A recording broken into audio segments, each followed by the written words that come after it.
Welcome to the Thinkydoers podcast.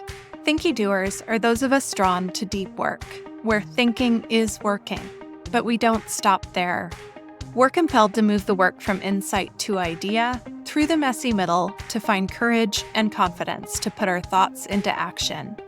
I'm Sara Lobkovich, and I'm a Thinkydoer. I'm here to help others find more satisfaction, less frustration, less friction, and more flow in our work. My mission is to help changemakers like you transform our workplaces and world. So let's get started. All right, friends, we are back for part 2 of our conversation with Dr. Sherlonda Atkins. In this episode, we're going to focus on actually getting help and practical advice for getting unstuck. Dr. Atkins and I talk about the importance of therapy, the importance of finding a therapist and mental health providers that actually work for you and your wiring, and a few ways to make sure that you're finding a mental health provider who's actually qualified to help you with what you're struggling with. Dr. Atkins also has a really inspiring career, so she provides some encouragement and final thoughts on living a life aligned with your unique gifts and talents. So let's dive into this episode. You used one of my favorite distinctions that I do also in my work is the difference between struggling and suffering. For people who are thinking, gosh, I might actually be suffering with stuckness, you mentioned listening to people in your life, hearing what they have to say or observe back to you. Is there anything that you would say to people who just don't know what to do, or they're feeling that stuckness and they have no idea where to begin to get help? It would go back to getting a therapist. I cannot stress the importance of that. And the difficult thing, I guess the most challenging thing about therapy is it's kind of like dating. The first therapist you get may not be the right fit. And it doesn't mean that there's something wrong. It could be a really good therapist, but it just may not be the person for you. But you can have a really good therapist, but maybe their methods that they use just don't resonate with you. I've had patients who have said, I've been seeing my therapist for about a year, but I just feel now she's taking me, or he is taking me as far as we can go, because now when we go in, we're just chatting about life. And so I don't really feel like I'm moving to the next level, and I still feel like there's room for improvement. So it doesn't mean that it's a bad therapist. It could be the one that you need for that time. And then when it's time to move on, it may be time to shift. I would say that's probably the most challenging part, but don't let that deter you. Please start, because when you are at the point of suffering, it's a very vulnerable space. It's a very delicate space. And when I said having a couple of people who can give you feedback, it's not even necessarily just the people in your family or your closest friends, because you got to remember that all of us are humans and all of us have had our own personal experiences. And sometimes people are telling you things through their lens, but they could be speaking through a trauma lens, maybe things that they've gone through. So they're trying to give you advice, but their advice is based on maybe some maladaptive coping mechanisms or strategies they have come up with their head. So that's why you have to be very careful. And so I don't entrust that lightly to just like anyone. So that's why I say, like, get with a therapist. And I'm not a therapist. It's funny because I've had so many people, especially when I launched my practice, like they wanted to support me and they were like, oh, I'm sending you these people. And so when I get on the phone and, do the first, so what are we looking for? And it was therapy that they were wanting. I'm like, I'm not a therapist. But I would say probably about 95% of my patients, I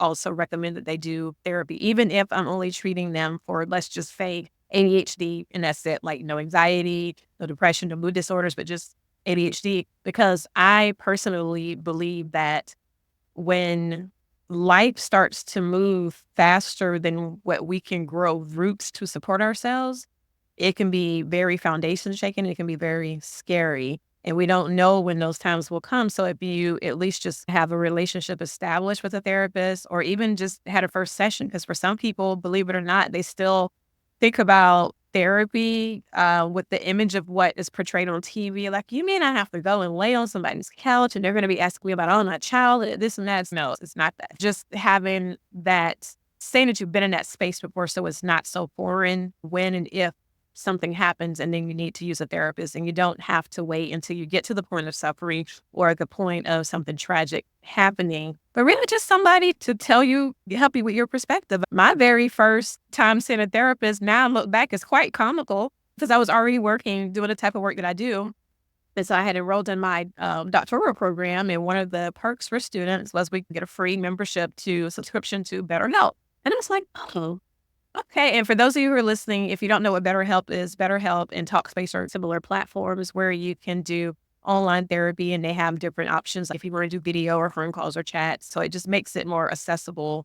This is 2020. So we're in a pandemic. I've never lived through this before. Things are happening. There's a lot of uncertainty. I just left where I've been working for the last 5 years. I'm starting my own practice. There's a lot of racial injustices going on. I am a brown woman. I have a husband and a son who I'm thinking, like, if my son wants to just go walk down the street to play basketball, is someone going to think that he's a threat? So all these different things that are going on. So I said, if there's ever a good time for me to try therapy, like, this is it.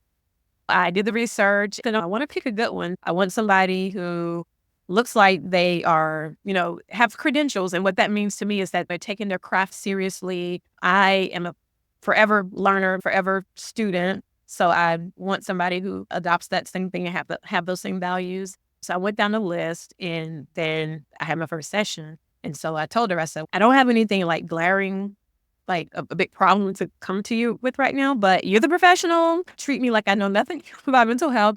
And I tell you what, our first session, I'll just go through and tell you about my life, and then you have at it. So the first session went like that. I'm thinking now she's probably, oh my God, I have my work cut out for me. Second session, though, we had gone to Mexico. My husband and I did a little mini sabbatical through Mexico that October 2020. So we came back, and she said, oh, so how was your trip? And I said, the trip was great. And I said, on the a couple of days before it was time for us to come back, I started feeling like a little overwhelmed because my niece called and she was having an issue. My daughter was trying to figure something out with school. And then I got this email. And so she just listened. And then I told her that I had an upcoming presentation at our state conference. And I said, I feel a little bit nervous about it. I said, but I shouldn't be, because it's not like someone else wrote this and I'm having to do it based on that. I wrote the material, so I shouldn't be nervous. So she let me finish, and she said, so I hear a couple of things. And then she started talking to me about boundaries. And she also talked to me about the importance of recognizing what I'm feeling. So she said, you just told me that you're feeling anxious, but that you shouldn't be. So you're not giving yourself permission to feel. And I'm like, what? So after that session, and listen, I am a good student. Put me in a program or class or something, like, I'm going to learn. So she sent me some worksheets. I'm doing the worksheets, and then I'm looking up supplemental information. And that was my true first, like, personal experience going through boundaries, understanding the different types of boundaries and setting boundaries and what it looked like. And then also mindfulness to understand how I feel. And so that was like groundbreaking for me. These are things that I told, my patients they should do, but going through it myself was a completely different experience, and it made me a better clinician. And I haven't stopped that journey. I have a couple of therapists that I work with, and it allows me to show up better, not just for myself, but for my patients. And so to go back to your original question, how do you, if you find yourself suffering, what's the first step? That's why therapy will always be my answer, because when we're in that state, it's just so important to get connected to the right person. It doesn't have to be the forever person, but at least the right person who can at least start giving you some tools where you can start to dissect and realize you are not that situation. You are not those feelings, but it's just a filter in which you're viewing life at the moment. And when you can just create just a little bit of cracking, some space between that, then that's where the progress starts. There's so much wisdom in what you just shared, that if you are suffering, find a therapist. And I would say find a therapist who's not harmful for you, Right. and it doesn't have to be your forever therapist, but it doesn't make sense to be suffering and not get help. That's a health risk. I and some of my listeners have had therapeutic experiences that might have been harmful. And so once you recognize that it's not anyone's fault, it's just for whatever the circumstances are, sometimes you do have to remember that you are a little bit vulnerable, you are looking for help, and you need to find the help that doesn't hurt. Yes, I love that. Before you make the commitment, also asking if you can just do a short, maybe 15 minutes, 20 minutes. Because believe it or not, your gut, we talk about like guts. So our brain is not the only place where we get intel, right? It's not the only organ that thinks for us.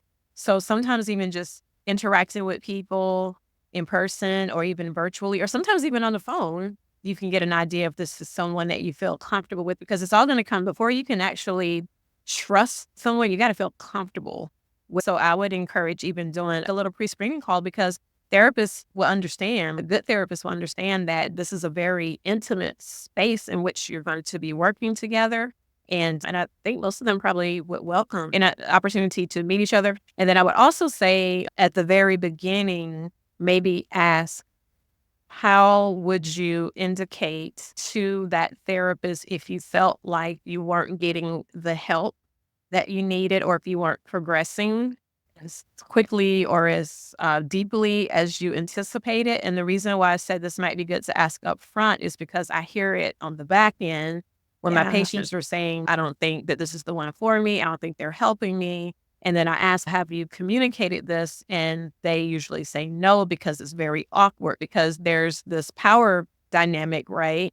And so it's you going up to a parent saying, I think your parenting sucks. It's just an uncomfortable space. So maybe asking that question up front before you feel like you're hurting the therapist's feelings. And then they can say to you, oh, if you ever feel that way, this would be a good way to say it. I might just say, be blunt. You're not hurting my feelings at all. Just tell me. Others may say, give you some other options. You can always write a letter, or you can always text, or you can always say, I feel like I've reached this milestone. What do you see as next? I think that would also break the ground a little bit, because that once you get into something, if it's not working, you have an opportunity to get out of it without it being harmful. And when I say harmful, sometimes patients will just be like, well, I just stopped going. I just stopped going to therapy, or I just go and I just sit there because I know or he's going to just talk about this. And so I just don't really talk about, because I'll have patients tell me stuff and I'm like, are you guys talking about this in therapy? No, I don't really talk about I don't talk to my therapist about that. And I'm thinking, in my mind, I'm thinking, what? This is the stuff that you need to be working through. But I also realized too, again, it's not just skill set, it's gifting. There's a combination of things. There's personality fits. Sometimes I get more of the stuff that should be talked about in therapy. It's insightful. The suggestion to work out at the beginning of an engagement, what are we going to do if this isn't working for me? Or what should I do if this isn't working for me? It makes me think of one of the lessons I'm learning with my current therapist. She keeps reminding me that therapy is one of the places where we learn how to relationship. And that idea of communicating about what might happen and planning for it ahead of time applies to all of our relationships. Is there anything that we haven't talked about that you'd really like to make sure we cover or share? One thing that just came to mind, I made a little note here for anyone who may be listening and saying, oh my gosh, I feel like I'm so behind the curve on seeking professional help, whether it's therapy or if it's the other side of mental health. We have a therapist, and then we also have the medical providers, which would be like the psychiatric providers. So a psychiatrist or a psychiatric PA or a psychiatric nurse practitioner. And so for someone who's listening, it's like, oh my gosh, I think I have been suffering. Wow, look how much time has passed. I just want to give you this statistic, and hopefully it'll make you feel better. The average length of time that it takes for someone to actually seek professional help is about 10 years. And I remember when I first heard that statistic, I was like, really? Like, how could that be? But in clinic and talking to people, I can definitely see how that could be. Just because you're suffering at a moment doesn't mean that suffering is for a long period of time. Sometimes it's alleviated, we get through it and we're like, okay, and then things are okay. So maybe at that crunch time, you're thinking like, I need help, but then it's not as bad, and then you move on with your life. Or sometimes we just get really good. Like we can get extremely efficient at suppressing things. And so we're still able to show up in life. Like we're not curled up in a dark corner, crying, not going to work. We're going to work. We're showing up. We're raising kids. We're doing all of these things. Life might feel a little bit hard, but hey, everybody has a hard life, right? No, everybody doesn't have a hard life. People have difficult things that happen, but some people have different coping strategies, like healthy ones to get through them. So that's why for a lot of people, it's the ebbs and the flows of it. And then next thing you know, you look up and it's, wow, I didn't know I'd been dealing with this for so long. I'll ask patients, tell me the first time you felt this way. And they'll go, and I'll say, tell me about your high school and middle school. And a lot of them will go back to, well, when I was in high school, you know what?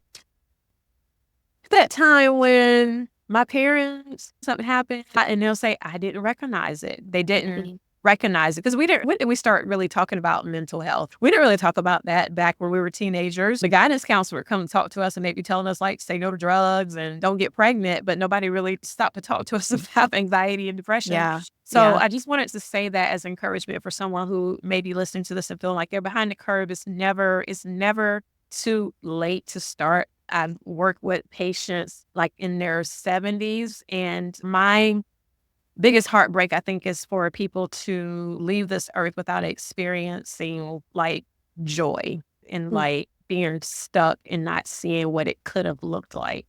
It's just so cool to think about how much access is increased by PAs being able to operate the way you do. So if listeners have had issues finding help they needed in the past, looking for PAs is an option now that might not have existed if it was 10 years ago that you were looking for help.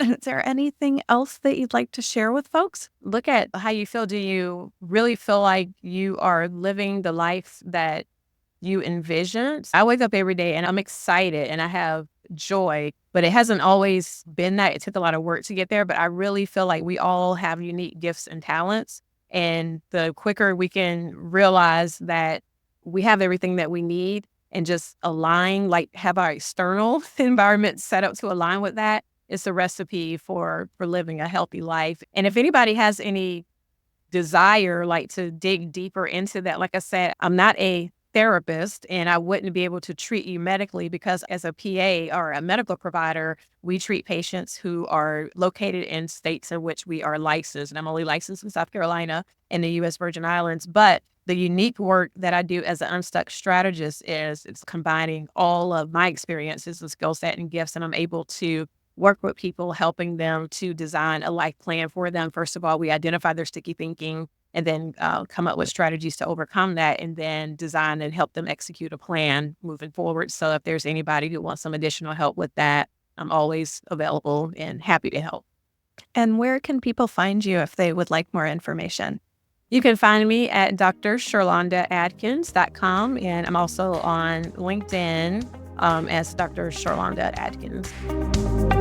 A huge thank you to Dr. Atkins for fitting this recording in with travel and schedule challenges, and it was just an absolute delight to have you here, Dr. Atkins. Thank you. And listeners, thank you for joining us for part 2 of this conversation. If you missed part 1, go back and give it a listen. I hope you found Dr. Atkins' insights on recognizing stuckness, seeking help, and some practical advice for getting unstuck valuable and helpful. I just want to reiterate, finding the right therapist and recognizing your support system is crucial for your mental well-being. And as Dr. Atkins shared, it's never too late to start. If you enjoyed this episode, please subscribe and leave us a review on your favorite podcast platform. It really does help this podcast be seen and heard by more people. For more resources and how to connect with Dr. Atkins, the full details in the show notes. Thank you for tuning in today, and I look forward to hearing the questions this prompts for you.